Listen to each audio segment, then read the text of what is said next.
రఘువీర్ రెడ్డి ఉన్నారు. So Nalgonda MP. So ముఖ్యంగా ఏదైతే కేసీఆర్ సభ పెట్టబోతా ఉన్నారు, కేసీఆర్ సభలో సో ఎట్లా ఉండబోతుంది తెలిసి మాట్లాడే ప్రయత్నం చేద్దాం అన్న. కేసీఆర్ సభ పెట్టబోతున్నారు నల్గొండ, రంగారెడ్డి, మహబూబ్ నగర్. సో సభలకు నేను కాంగ్రెస్ పార్టీ, ముఖ్యంగా కాంగ్రెస్ పార్టీ 2 సంవత్సరాల్లో ఫెయిల్ అయింది, అష్టభ్రష్ట ప్రభుత్వం అంటా ఉన్నారు. సో ఏం చెప్తారు?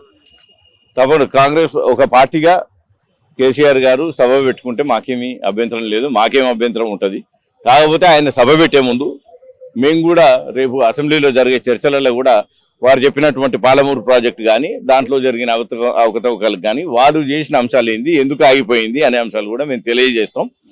దాన్ని బట్టి వాళ్ళు చేసిన తప్పులన్నిటికీ క్షమాపణ చెప్పి ప్రజల్లో కూడా ఈ పార్టీకే తెలుసు. 10 సంవత్సరాలు వాళ్ళు అధికారంలో ఉన్నారు. 10 సంవత్సరాలలో ఎన్నో చేసినాం, అంతా చేసేసినాం. అసలు తెలంగాణలో స్వాతంత్రం వచ్చినప్పటి నుంచి గాంధీ అంతా చేసినాం అనేటోళ్ళు పాలమూరు ప్రాజెక్టును ఎందుకు కంప్లీట్ చేయలేకపోయారు? దానికి వాటర్ అలాట్మెంట్ లేదు, ఎన్వైరన్మెంటల్ క్లియరెన్స్ లేదు, ఏవి లేని పక్షంలో ప్రభుత్వం మీ నుంచి ఎన్వైరన్మెంటల్ ప్రాజెక్ట్ ఆపమంటే ఆపిన పరిస్థితిలో వాళ్ళు ఉన్నారు. కనీసం ఆయనే చెప్పిండు, డిపిఆర్ పంపితే బీజేపీ ప్రభుత్వం వెనక్కి పంపిందని. ఎవరైనా వెనక్కి పంపుతారండి. వెనక్కి పంపితే దేంతో పంపుతారు? వాళ్ళకి ఏమైనా ఆక్షేపాలు ఉంటే దాంట్లో డౌట్స్తో పంపుతారు. వాటిని క్లారిటీ చేసి పంపేది ఉండే. ఆయన పంపిండు, ఈయన ఇంట్లో పెట్టిండు, ప్రాజెక్ట్ని కూర్చోబెట్టిండ్రు. కాబట్టి వాళ్ళు చేసి మేము ఎస్ఎల్బీసీ ప్రాజెక్ట్ స్టార్ట్ చేసినాం, అది 2 నెలల్లో అయిపోయే ప్రాజెక్టు. ఆ రోజు చేసి ఉంటే ఇవాళ టనల్ కూలి ఇంతమంది ఇట్లాంటి ఇబ్బందులన్నీ జరగకపోతుండే కదా.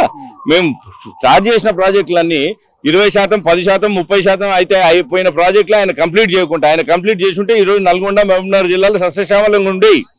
ఆయన కంప్లీట్ చేయకుంటే ఇప్పుడు ఏం లేదు. టీఆర్ఎస్ కానీ కేసీఆర్ గారికి కానీ వాళ్ళు పార్టీ పుట్టుక నుంచి కూడా మీరు చూసుకుంటే ఎక్కడో ఒక్కడ మంటేయాలి, ఆ మంటలో సలిమంట కాసుకోవాలి. అది వాళ్ళ నైజం, ఆ పార్టీ యొక్క ఇదే. కానీ ఇప్పటికి కూడా దాన్నే పాటించాలని చూస్తుండ్రు. తెలంగాణ ప్రజలు అంత ఆశామాషిగా లేరు. దాంట్లో మన నల్గొండ జిల్లా, మహబూబ్నగర్ జిల్లా ప్రజలు అంతకు మించి లేరు. ఎట్టి పరిస్థితుల్లో వాళ్ళు గసగొట్టుకున్నా కానీ ఆ పార్టీ ఎదిగే పరిస్థితి లేదు, ప్రజలు వాళ్ళని నమ్మే పరిస్థితి అంతకంటే లేదు. ఫ్యూచర్ లో కూడా అంటే నల్గొండ అంటే కాంగ్రెస్ పార్టీ గతంలో నుంచి కూడా కాంగ్రెస్ పార్టీ ముందంజలో ఉంటది. సో ఇప్పుడు కూడా ఉండబోతుందా? ఎందుకంటే కేసీఆర్ కీలక వ్యాఖ్యలు చేస్తున్నారు. నల్లగొండలో కాంగ్రెస్ పార్టీయే నేను లేకుండా చేస్తా అని కూడా ఈ మధ్య కాలంలో చెప్తున్న పరిస్థితులు కనబడుతుంది. ఇవన్నీ రాజకీయాలలో ఈ శపథాలు చేయడం అంతా కామన్. మొన్న మాకు సర్పంచ్ ఎన్నికలు అయినాయి. మొన్న సర్పంచ్ ఎన్నికలలో ఏంది వాళ్ళ పర్ఫార్మెన్స్ ఒక్కొక్క నియోజకవర్గంలో తీసుకోండి. నిన్న నేను దేవరకొండ నియోజకవర్గానికి పోయి వచ్చిన. మా సర్పంచ్ల దీంట్లో మొత్తంగా కలిపితే యావరేజ్ మళ్ళీ సర్పంచ్ ఎన్నికలలో మేము గెలిచిన స్థానాలు నల్గొండ జిల్లాలో మీరు ఏ నియోజకవర్గానికైనా మీడియా పరంగా మీరు పోయి తెచ్చుకోండి, 75% సీట్లు గెలిచినాం. 75% సీట్లు గెలిచినాం.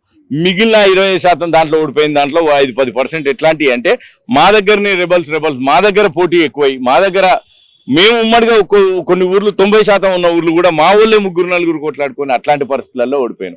అది నల్గొండ జిల్లాల కాంగ్రెస్ పార్టీ పరిస్థితి.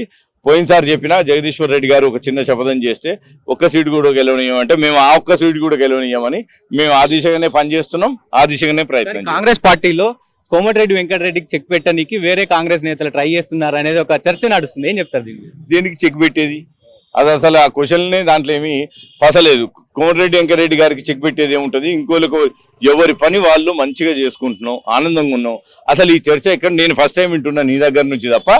మా జిల్లాల ప్రస్తుతానికి ఒకప్పుడున్న కాంగ్రెస్ నల్గొండ జిల్లాలోనే చిన్న చిన్న వివాదాలు ఉంటేనేమో ఈ రోజు ఉమ్మడి నల్గొండ జిల్లా మొత్తం చెప్తున్నాను నేను. నల్గొండ జిల్లా అంటే ఉమ్మడి నల్గొండ జిల్లాలో ఏ ఒక్క నాయకునికి ఇబ్బంది లేదు.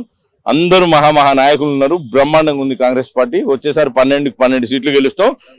ఇంకేమైనా సీట్లు పెరిగితే ఆ ఉన్న సీట్లు కూడా మేమే గెలుస్తాం. Okay, thank you.